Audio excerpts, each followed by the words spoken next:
જીવ ચમ રડસ પણ તમારે તો સ્વાદ હાતર તમે એનો પગ કાપી નાખો અને શું કહો ગોડા તમે મનુષ્ય છો રાક્ષસ નહીં તમે મનુષ્ય છો રાક્ષસ નહીં આ કદાચ ખાતા હોય તો હજુ કહું છું બંધ કરી દેજો નકર ખાવા વાળા મારા સાનિધ્યમ પગ ના મેલતા હું મેલડી આવું કહું ભલે મારું આખું સાનિધ્ય ખાલી થઈ જાય મારા ભાવિકો કોઈ દેખાય નહીં કોઈ વાંધો નહીં પણ જે ખાતા હોય ને મારા સાનિધ્યમ કદાચ જો સુધરવું ના હોય ને ચાલુ રાખવું હોય ને તો જાઓ મારા દરવાજા તમારા માટે ખુલ્લા નહીં રહે હું મેલડી આવું કહું હું તો ચકલાને ચણ નખાવા વાળી માતા છું જીવોને રાજી કરાવવા વાળી માતા છું હું તો સુધી કહું છું તમારું ઘર હોય તમે જો રહેતા હોય ફરિયાના આજુબાજુના કૂતરા ગાયો બલાડા ફરવા વાળા હોય ને અને તમારા ઘરના આંગણે કદાચ આવીને કદાચ રોટલાની આશા રાખી આવે અને પૂછડું હલાવો ને તેને લાત મારીને કાઢતા નહીં કદાચ તમારે જો ના હોય ને તો ચપટી બિસ્કીટ ખવડાવીને મોકલી દેજો મારો રોમ રાજી રહે એ જાનવર છે એ જીવ છે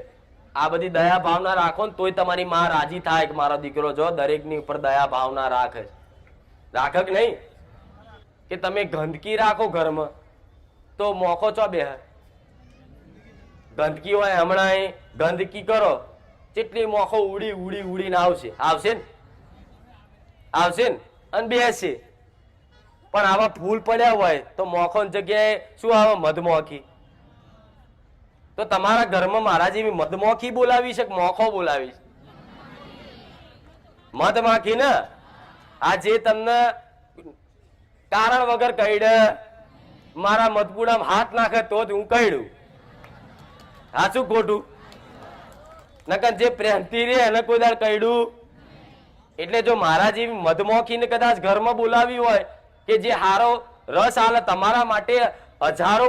ફૂલોમાં બેહી અને રસ કાઢીને લાવી અને તમારા માટે મધપુડો ભરી આલું એવું માતા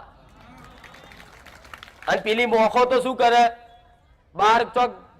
કિચડમાં કાદવમાં ખરાબ જગ્યાએ બેઠી હોય અને એથી બેહીને આવે સીધા તમારા રસોડા અને તમારા ઘેર ખાવાનું બાવાનું પડ્યું હોય એટલે અહીં બેહ એટલે એના કીટાણુ તમારા ઘરમાં ગાલે આ સીધી ભાષામાં તો દાખલો આલું છું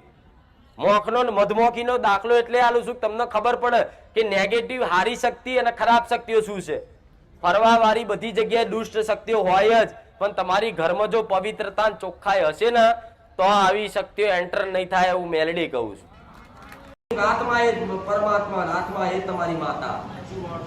જો કોઈ બીજી તમારાથી કોઈ બીજી આત્માનો દુઃખ પહોંચે ને તો એ આત્મા તમારી આત્મા એક જ છે એનો દુઃખ આલશો તો 100% તમને દુઃખ પડવાનું મેલડી આવું કોકની આત્માને ઠેસ પહોંચાડી તો 100% તમારી આત્મા દુઃખી થશે એમાંથી તમે ગમે તેવી તપસ્યા કરતા હોય ભગવાનની સાક્ષાત હાથ ઉપર રાખીને આરતી કરતા હોય ને તો આમાંથી ભગવાને તમને ને રોકીએ તો મેલડી આવું ગમે તેવા કદાચ શ્રાવણ મહિનાના સોમવાર કરતા હોય કાઠા કરતા હોય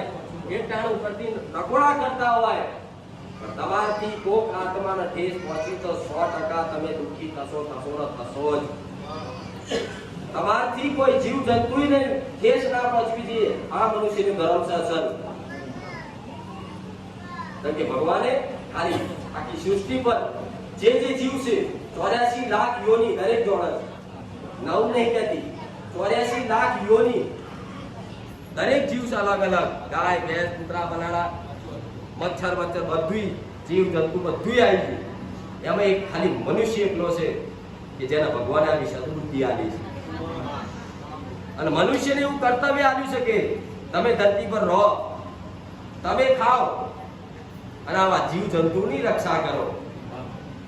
તો યાદ તો જેટલાય તે કદાચ ઘરમાં અમથી બોરી બોમડી નીકળી હોય ને તો એ હાફ સમજીને ટીચીને મારી નાખશે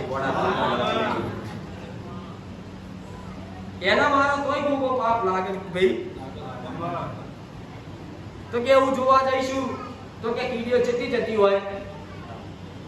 જોડે થાય ને એ માફ થઈ જાય પણ જોઈને હાથે કરી કીડીઓનું દર હોય તોડી નાખો પછી લખશે કે કીડીનું કીડિયાનું પૂરવાથી કોણ મળે છે પછી પૂરવા જશે પણ પહેલા તો કશું વિચાર્યું નહીં